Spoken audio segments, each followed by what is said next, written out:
For 7 years, we exchanged our marital vows, nurturing a companionship that had gracefully spanned a decade. At 37, I stood beside my beloved wife of 32, cherishing a life together that had been nothing short of remarkable. Though occasional arguments punctuated our journey, they were but minor blips in the grand tapestry of our otherwise affectionate, satisfying, and joy-filled union. Our bed life, while less frequent than in the early days, still brimmed with vitality and intimacy. My wife, the embodiment of my dreams, possessed a rare blend of intelligence, humor, and stunning beauty. In the life we'd built together, I discovered immense satisfaction in providing for us. Even as my demanding job required 40 to 60 hours per week, she pursued her passions with vigor, donning the roles of a part-time professor at a local community college and a dedicated yoga instructor. However, the tranquility of our world crumbled like a fragile facade 4 months ago. In a moment of curiosity, I ventured into our private email realm. There, an innocuous conversation with an unfamiliar male name leaped out at me. The thread, however, was far from innocent. It was laden with explicit exchanges, accompanied by videos of an illicit affair with this unknown man. My emotions surged and swirled within me like a tempest, with shock and anger reigning supreme. With only a few hours before her expected return home, I seized the time to collect my fractured thoughts and strategize my next steps. Those videos, a cruel echo of her infidelity, played relentlessly in my mind, each repetition a fresh assault on the life we had so painstakingly built together. When she returned, I summoned the courage to confront her with the undeniable evidence. Instantly, her composure shattered, her face awash with tears as she admitted to her grievous indiscretion. Profuse apologies tumbled from her trembling lips, but my anger surged to its peak. I informed her of my decision to leave for a while, to seek solitude and reflection away from the wreckage of our once harmonious life. As I gathered my belongings and prepared to depart, her sobs grew louder, the haunting refrain of her plea, "Please, stay," echoing through the room. Throughout my stay at my brother's, she relentlessly reached out, her messages laden with expressions of love and remorse, each one a poignant reminder of the fractured bonds of trust that now threatened to consume our once unbreakable union. After 2 weeks of being apart, I found myself missing her terribly, a deep yearning for the life we had built together tugging at my heartstrings. It was this yearning that led me to return home, filled with a tentative hope for reconciliation. But upon my return, I was met with the same vague answers every time I questioned her about her actions. The man involved was revealed to be a 27-year-old professor who had recently joined her department. She vowed to regain my trust and proposed a set of measures aimed at rebuilding what had been shattered. These included cutting off all contact with the man, changing jobs, allowing me to monitor her location and access her emails, taking an STD test, and seeking professional counseling. Her deep remorse was palpable, and her commitment to our reconciliation was unwavering. She lived up to her promises and was genuinely grateful for the second chance. Being around her was a joy, but the damage had been done. Despite our progress, the memories of her affair, particularly the explicit videos, remained a constant source of agony, humiliation, and embarrassment. The resentment I felt toward my wife was immense, and it impeded our progress. Their close relationship, the descriptions of his physical attributes, and her evident enjoyment of their encounters weighed heavily on my mind. She had adorned herself with new lingerie and engaged in acts that she had previously deemed distasteful in our relationship. Her enthusiasm with him was markedly higher, and she went so far as to participate in acts we had never considered, much to my dismay and confusion. My attempts to understand why she engaged in these acts with him when she had refused to do so with me always met with the same frustrating response. I don't know. My self-esteem plummeted, the haunting images of their encounters serving as a cruel reminder of my perceived inadequacies. Our intimacy suffered as a result, and my mind was continuously plagued with the thought that I might not have been enough for her. The fallout of my wife's infidelity was a wound that had festered, leaving us both in a state of emotional turmoil and uncertainty about the future of our relationship. Our attempts at reconciliation felt like a futile effort to mend a broken relationship. The memories of the affair and the explicit videos that came with it were seared into my mind, causing ongoing distress. My trust in my wife had been shattered, and I found myself trapped in a never-ending cycle of humiliation and embarrassment. The graphic nature of her affair with the other man was a painful reminder of my perceived inadequacies, leading to a significant blow to my self-esteem. Their enthusiastic encounters, her apparent enjoyment, and her willingness to engage in acts she had previously rejected with me only intensified my feelings of betrayal. Over time, my emotions shifted from feeling betrayed to desiring some form of justice. I couldn't help but feel that if her affair partner was capable of causing such harm without remorse, he should face the consequences of his actions.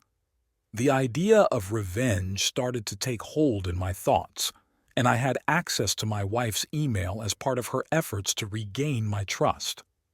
Among her emails, I found additional explicit evidence of their affair, which provided further insight into his actions. An idea began to form, a plan that aimed to reveal the true nature of the other man. I carefully extracted all the videos from her email and kept them securely in a separate location.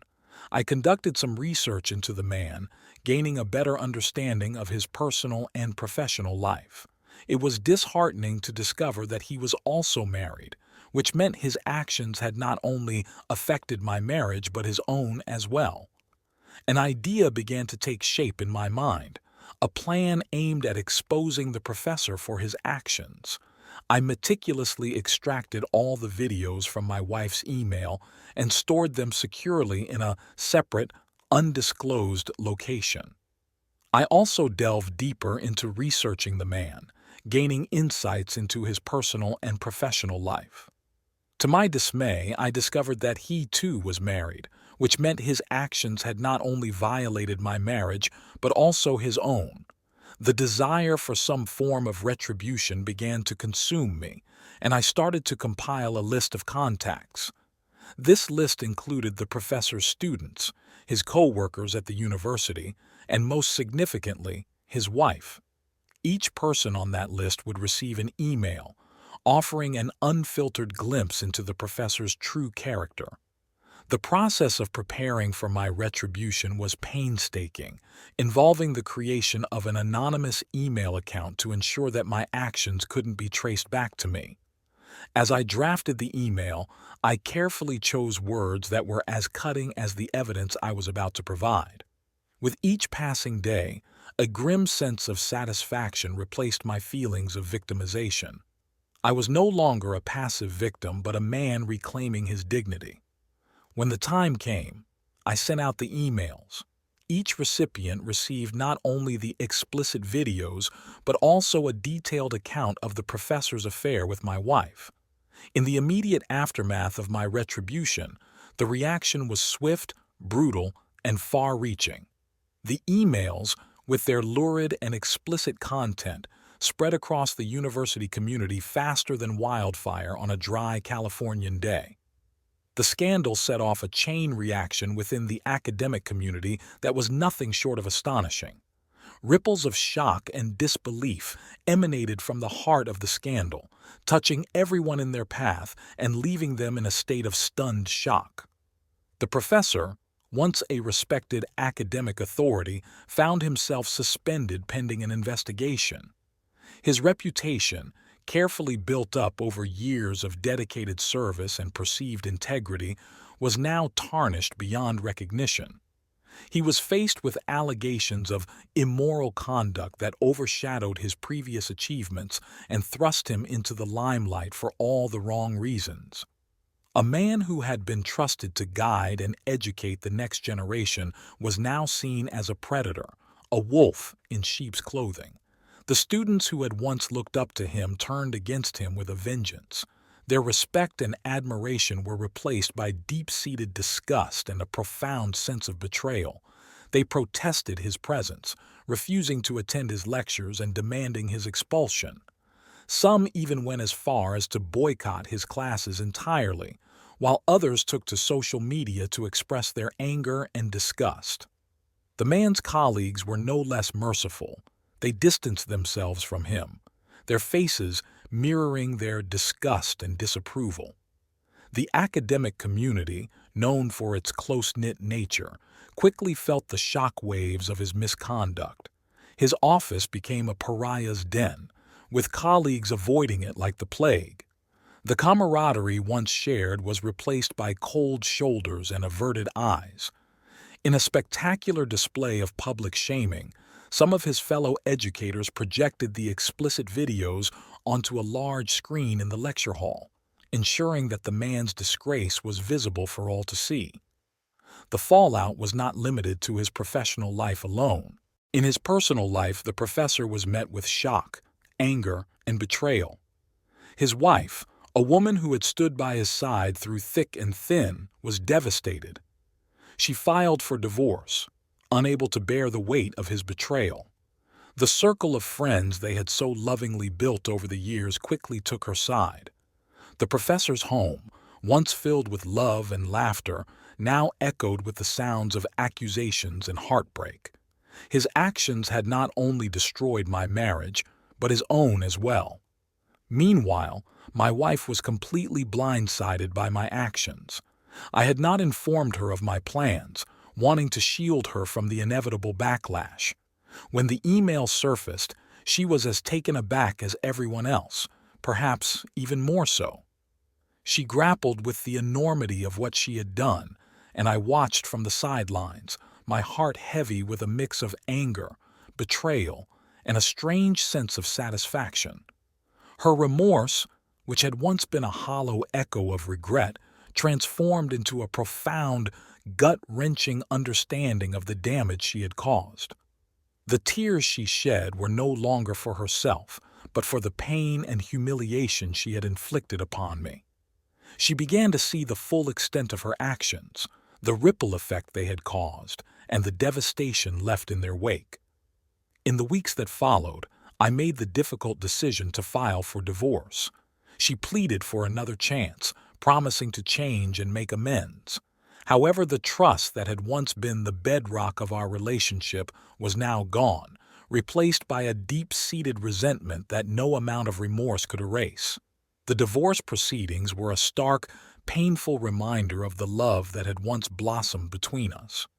As I watched her across the room during those proceedings, I saw not the woman I had fallen in love with, not the woman I had vowed to spend the rest of my life with, but a stranger. I felt a profound sense of loss, not just for the woman she had become, but for the woman she used to be, the woman who had filled my days with laughter and my nights with warmth. She had been my partner, my confidant, my best friend. Now, she was a ghost, a painful echo of the past. In the end, I walked away with a heavy heart. Our marriage was over, reduced to a pile of divorce papers and a string of broken promises. But as I walked out of the courtroom, I realized that I was also walking away with my dignity intact. I was no longer just the man who had been betrayed, but the man who had stood up against betrayal. I had exposed the man who had wronged me, and I had held my wife accountable for her actions. The following months became a period of healing and self-discovery. I recognized the need for therapy to confront the emotional turmoil that had consumed me, working through feelings of betrayal, humiliation, and inadequacy. Reconnecting with old friends provided solace and understanding, offering a sense of connection and support that was deeply needed. I immersed myself in my work, finding a renewed sense of purpose and fulfillment in my professional achievements. Slowly but surely, I began to rebuild my life, brick by brick. I turned my focus inward, embarking on a journey of self-discovery that proved to be as enlightening as it was painful. Over time, I started to understand that my worth was not defined by my wife's actions. I was not the man her infidelity had made me believe I was. I was not inadequate or insufficient. I was deserving of love, respect, and loyalty. The haunting images of the affair that had once consumed my every waking moment gradually lost their grip on me. They were replaced by a newfound sense of self-worth and self-respect, stronger than any blow my wife's betrayal could ever deliver. In the end, I emerged stronger and more resilient. I was a man who had faced the worst kind of betrayal and had come out on the other side, not unscathed but unbowed. I had reclaimed my dignity and my self-respect, proving to myself that I was enough. I wasn't just a survivor of infidelity. I was a man who had turned a painful experience into an opportunity for personal growth and self-discovery. I had confronted the specter of betrayal and refused to let it break me. Life after the divorce was a strange new reality that I had to navigate. My home, once filled with shared memories and laughter, now echoed with silence, a stark reminder of the void her absence had left. Yet, in that silence, I found a space to heal, to reflect, and to grow. I developed a routine that provided comfort in its predictability and stability, helping me move forward with each passing day. I began to prioritize self-care, tending to both my physical and emotional well-being.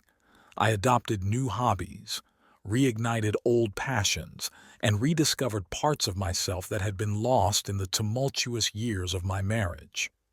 As I embarked on this new chapter of my life, I found solace in my work.